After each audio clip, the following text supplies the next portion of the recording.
लगा दिया। प्रश्न पूछे, ये 8वें अध्याय में वर्णन है। परीक्षित जी ने प्रश्न किया कि श्रीमद् भागवत की रचना कैसे हुई महाराज, और भगवान जब सृष्टि की रचना करते हैं तो ब्रह्मा इसको कैसे बनाते हैं, ये भी कृपा करके आप बताइए। भगवान कैसे पालन करते हैं, कैसे लय करते हैं। ये विश्वोत्पत्त्यादि हेतवे, ये विश्व के उत्पत्ति लय और संहार के हेतु हैं, तो ये कैसे करते हैं, कृपा करके विस्तार पूर्वक सृष्टि के बारे में। और मनु कौन थे, मनु के मनु के बारे में, भगवान के भक्तों के बारे में कथा श्रवण कराइए महाराज। सूर्यवंश के भक्त राजाओं की कथा, चंद्रवंश के राजाओं की कथा, महाराजाओं की कथा कृपा करके आप, और भगवान श्री कृष्ण की कथा श्रवण करना चाहते हैं, कृपा करके आप मुझे सविस्तार बताइए। इस तरह सुखदेव जी प्रश्न सुनने के बाद बड़े गदगद हो जाते हैं कि बड़ा, जब देखिए श्रोता ज्ञानी होने के बाद वक्ता को नहीं आने पर भी कुछ कहने का मन करता है, तो ये श्रेष्ठ वक्ता है। श्रोता जब इतने ज्ञानी हैं तो वक्ता कथा श्रवण करने के लिए शुरू कर देते हैं। कहते हैं नारायण भगवान जल में शयन करते हैं, क्षीर सागर में शयन करते शीशा नाग पर, और लक्ष्मी चरण चापती रहती है, और उनके नाभि कमल से एक नाभि कमल उत्पन्न हुआ, उसमें ब्रह्मा जी प्रकट हुए। नारायण के नाभि कमल से ब्रह्मा जी प्रकट हुए, और आकाशवाणी हुई तपस्या करो। ब्रह्मा जी को आकाशवाणी हुई तपस्या करो, चारों ओर देखने लगे ये वाणी कहां से आई। नारायण प्रकट हुए, बोले तप करो, और ब्रह्मा जी ने तपस्या की। उसके बाद सृष्टि की रचना के लिए नारायण आदि नारायण ने कहा। उसके बाद ब्रह्मा जी को लगा कि सृष्टि करते हुए प्रभु मुझे अहंकार न हो जाए, ऐसा वरदान हमें प्राप्त हो कि हमें अहंकार न हो। तो नारायण ने कहा कि हे ब्रह्मा जी, आपको कोई अहंकार नहीं आएगा, आप सृष्टि की रचना करिए। तो सबसे पहले अब देखिए, इसमें श्री विदुर जी का उद्धव जी के साथ प्रेम संवाद है। जब श्री विदुर जी की बात कौरव राजा दुर्योधन नहीं माना, तब उन्होंने उसका त्याग कर दिया। वे तीर्थवास करने लगे। शुक्रताल के पास ही उनकी विदुर की कुटिया बनी थी, और वहीं वे तपस्या में रहते थे, और सुबह उठकर 3 घंटे तक भगवान का भजन किया करते थे। इस प्रकार विदुर जी का उद्धव के साथ संवाद होता है। उन्होंने पहला प्रश्न किया, सुखाय कर्माणि करोति लोको न ते सुखं वान्युपरां वा विन्देत भूयस्ततैव दुःखं यत्तत्र युक्तं भगवन् पवित्रः।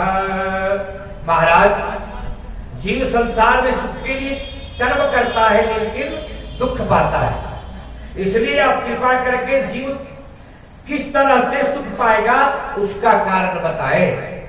कैसे सुख मिले जीव को, कौन सा कर्म करने से जीव को सुख प्राप्त हो सकता है। इसके बाद पूछा, महाराज भगवान ने जो सृष्टि बनाई वह क्यों बनाई। उन्होंने बतलाया, भगवान ने जीव को कर्म करने तथा भक्ति करने के लिए बनाया, लेकिन जीव आते ही सब भूल गया, माया में लिपट कर संसार को भूल गया। सारी बात होने के बाद ब्रह्मा जी को सृष्टि का जब विस्तार करने को मिला तो ब्रह्मा जी बोले सृष्टि संकल्प से, उन्होंने मानसिक संकल्प से 10 जीव की उत्पत्ति किए। मानसिक संकल्प के साथ ये 10 ऋषियों का उत्पन्न करना, पहला मारीच और दूसरे हुए अत्रि, तीसरा अंगिरा, चौथा पुलस्त्य और पांचवा पुलहस्त, छठे हुए कर्तु ऋषि और सातवें भृगु ऋषि और अष्टवें वशिष्ठ ऋषि, 9वें दक्ष और 10वें नारद जी। नारद जी गृहस्थ धर्म की प्रवृत्ति में ही नहीं आए। 10 ऋषि ब्रह्मा जी के मानस पुत्र हैं और इन्हीं से यह सृष्टि हुई है। इसके उपरांत ब्रह्मा जी को संतोष नहीं हुआ। ये सृष्टि के बाद ब्रह्मा जी को संतुष्टि नहीं हुई। उनकी छाया से कर्दवर्षि उत्पन्न हुए। ब्रह्मा जी ने फिर भगवान से प्रार्थना की और उनके शरीर के 2 अंग से, एक से मनु और दूसरे से शतरूपा का आविर्भाव हुआ। इसके उपरांत मनु और शतरूपा हाथ जोड़कर ब्रह्मा जी के पास खड़े हो गए और वही मनु से हम सभी मानव का वंश चला। आदि पुरुष मनु हुए और आदि स्त्री शतरूपा हुई। मनु और शतरूपा, उनमें से एक का नाम मनु, दूसरे का शतरूपा, हाथ जोड़कर खड़े हो गए और ब्रह्मा जी ने उनसे कहा कि तुम जो है सृष्टि का विस्तार करो, तुम जो है सृष्टि का विस्तार करो। वो बोले सृष्टि का विस्तार प्रभु कैसे होगा? पृथ्वी तो है ही नहीं, पृथ्वी तो रसातल चली गई है, सृष्टि कैसे किया जाए? इतना कहने के उपरांत जब ब्रह्मा जी ध्यान किए कि देखे क्या, पृथ्वी तो यहां हिरण्याक्ष नाम का एक दुष्ट राक्षस जो पृथ्वी को रसातल ले गया, मनु शतरूपा सृष्टि करना चाहे तो बरबस इतना तेजस्वी पराक्रमी तप साधक था हिरण्याक्ष, जो नहीं माना। जबरदस्ती ब्रह्मा जी को भी नहीं माना, बहुत समझाए, नहीं माना। ये पृथ्वी को लेकर रसातल पे रख दिया। अब मनु और शतरूपा जब ब्रह्मा जी को बोले, ब्रह्मा जी अंतरात्मा से ध्यान किए तो देखे पृथ्वी तो रसातल चली गई है। तुरंत जो है ब्रह्मा जी को क्रोध आ गया। क्रोध आने से छींक आई। छींक आने से इनके दाहिने नासिका छिद्र से एक वराह की उत्पत्ति हुई। बोले वराह भगवान की जय। ये वराह की उत्पत्ति हुई और उत्पत्ति होने के बाद तुरंत प्रणाम किए। बोले महाराज पृथ्वी रसातल चली गई है, आप पृथ्वी का उद्धार करें। बोले तथास्तु। और ये वराह अवतार जो शुक्र अवतार है भगवान का, भगवान समुद्र में छलांग लगाए, छलांग लगाकर रसातल गए और पृथ्वी को अपने, देखिए शुक्र ऐसे बड़ा अवतार होने का अभिप्राय क्या बतलाते हैं सुखदेव जी महाराज। ये माध्यम से कहा गया है कि किसी जीव से भी जीव को घृणा नहीं करनी चाहिए। देखिए, शुक्र को, बराह को मिट्टी से, पृथ्वी से बहुत प्रेम होता है। हर समय पृथ्वी खोदते रहता है। आप देखेंगे जहां कीचड़ है वहीं जाकर वो पृथ्वी को खोदते रहता है। कहना चाहते हैं परमात्मा की किसी भी जीव से घृणा नहीं करना चाहिए, इसलिए भगवान वराह का अवतार लेकर के जीवों को शिक्षा दिए। और बना भगवान जैसे समुद्र में कूदे, जैसे जो अभी समुद्र में तरंग जो आती है, जिसे आप उफान कहते हैं, तरंग जो आता है, जो भगवान कूदे ना, उछाल मारता है। समुद्र आज भी उछाल मारता है, वही उछाल मारता है समुद्र का। और जब अंदर गए तो वहां रास्ते में हिरण्याक्ष मिला, रोका और रोक करके युद्ध करने का प्रयास किया, लेकिन इन्हें तो पहले पृथ्वी को रखना था, अपना काम पहले साधना था। इसलिए अपने मुंह के बल पर, देखिए पृथ्वी थोड़ी टेढ़ी है, आप नक्शा में देखेंगे नारंगी की तरह पृथ्वी गोल है, थोड़ी टेढ़ी है। जब दांत से वराह भगवान उठाए तो पृथ्वी थोड़ी टेढ़ी हुई, ऐसे तिरछा। तो पृथ्वी ऐसे घूमती है, तिरछे घूमती है। कहा जाता है कि वराह भगवान अभी भी उसी तरह पृथ्वी को जकड़े हुए, जिसके चलते पृथ्वी टेढ़ी घूमती है। लाकर पृथ्वी को ऊपर किए और हिरण्याक्ष से लड़ने लगे। तो जैसे ही हिरण्याक्ष युद्ध करना चाहा कि युद्ध करो हमसे, वराह भगवान बोले अभी युद्ध इससे करना उचित नहीं है। जब कथा श्रवण करा रहे थे तो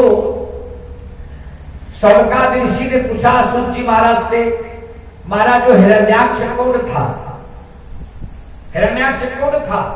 देखिए, हिरण्य माने सोना, अक्ष माने आंख, जिसकी आंख सोने की तरह चमकती हो, वही हिरण्याक्ष है। दूसरी भाषा में आप अध्यात्म में लें तो हम सबों की निगाह उस हिरण्याक्ष की तरह सोने में ही रहता है, रुपये पैसे में ही रहता है। भगवान कहना चाहते हैं जिसकी दृष्टि रुपये पैसे पर रहती है अधिक, हिरण्याक्ष की ही गति होती है। इसीलिए समय पर भगवान का नाम स्मरण कर अपने जीवन को धन्य बनाना चाहिए। तो बताने लगे, बोले हिरण्याक्ष महाराज श्रवण करें, कश्यप ऋषि की दो पत्नी, एक दिति दूसरा अदिति। दिति से दानव की उत्पत्ति हुई, अदिति से देवताओं की उत्पत्ति हुई। एक बार संध्या समय में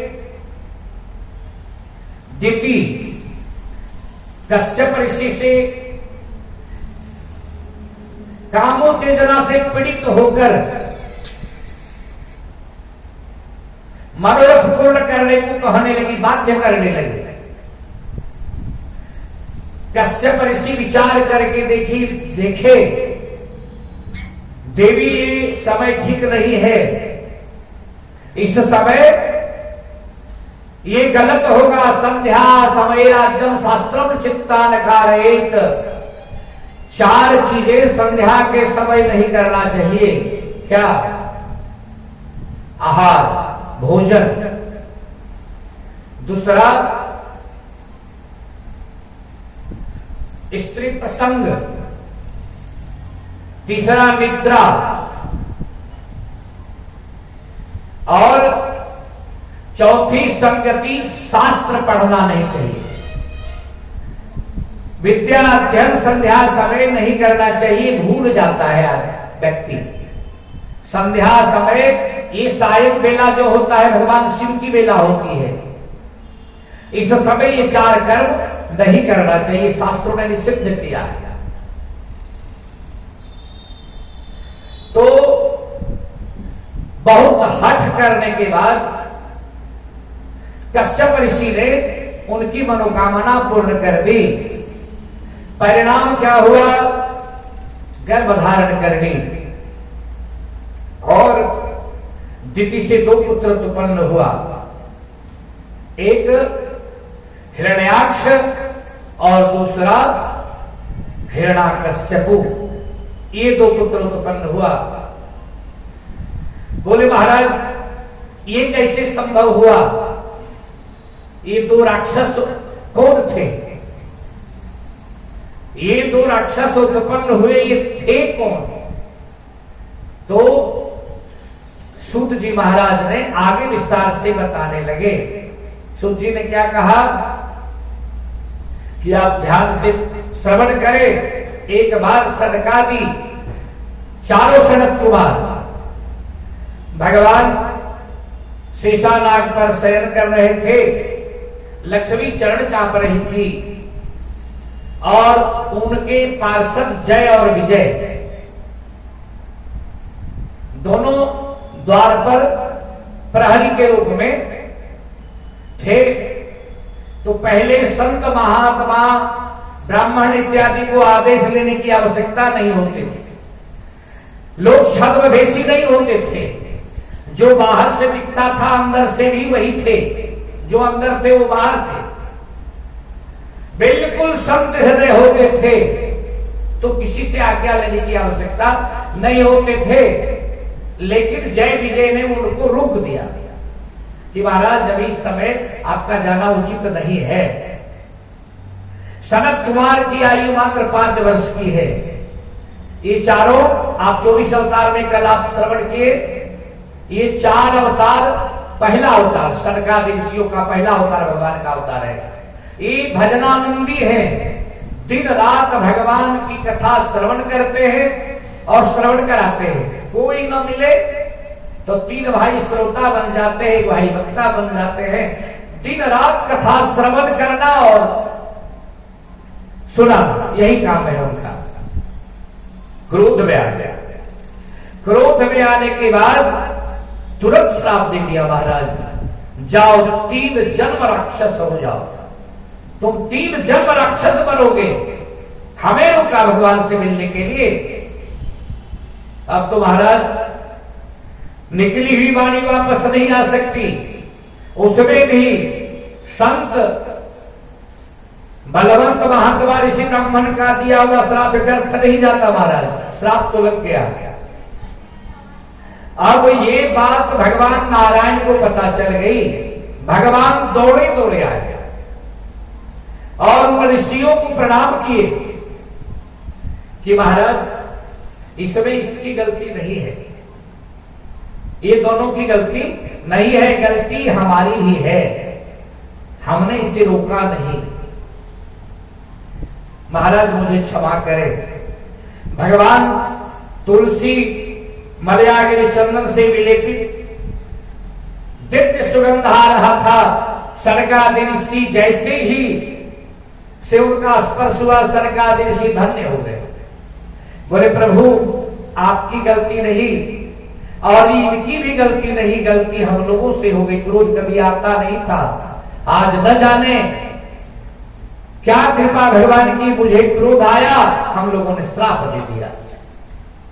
देखिए कथा ऐसी है, श्राप दे दिया। बोले आपकी भी गलती नहीं है। और ये सरकार ऋषि भगवान से मिलन किए, प्रणाम किए और वहां से चल दिए। अब देखिए ये कारण कैसे बना।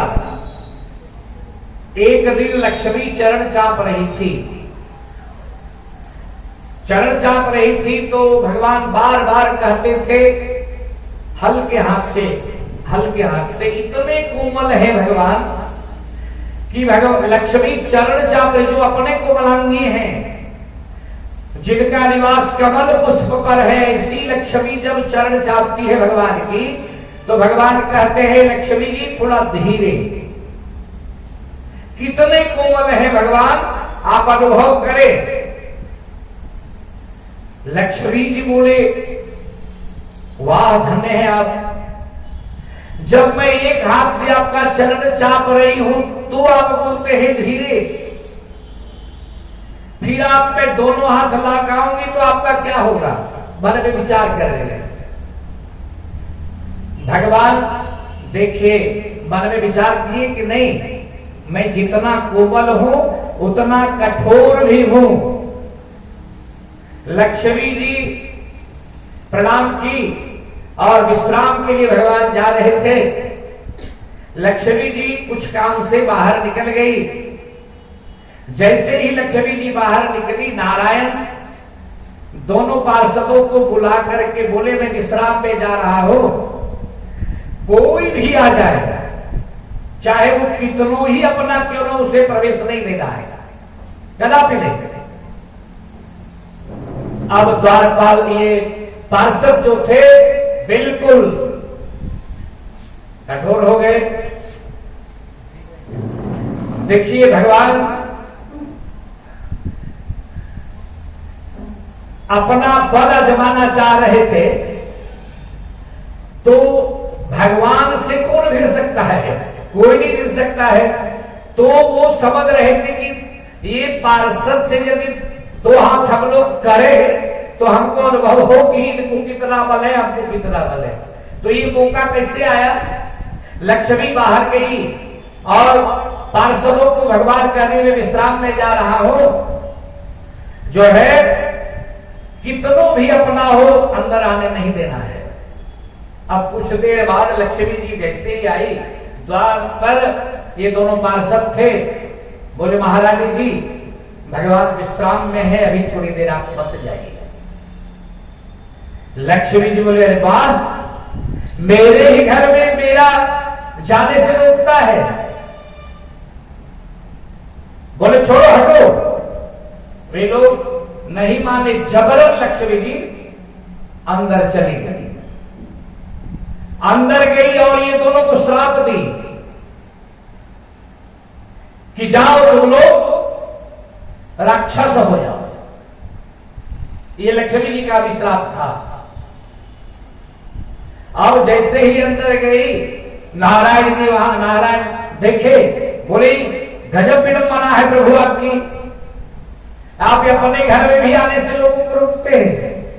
मुझे ही लोगों ने रोका। बोले ये कैसे हो गया?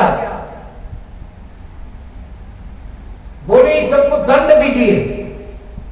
बोले योग आएगा, जोग आ गया, ये दे दी और समय भी आ गया। सरकार दिन से भी श्राप दे दिए थे, वही एक जन्म में, इस जन्म में कश्यप के यहाँ दिति के गर्भ से एक हिरण्याक्ष हुए और दूसरा हिरण्याकश्यप हुए। हिरण्याक्ष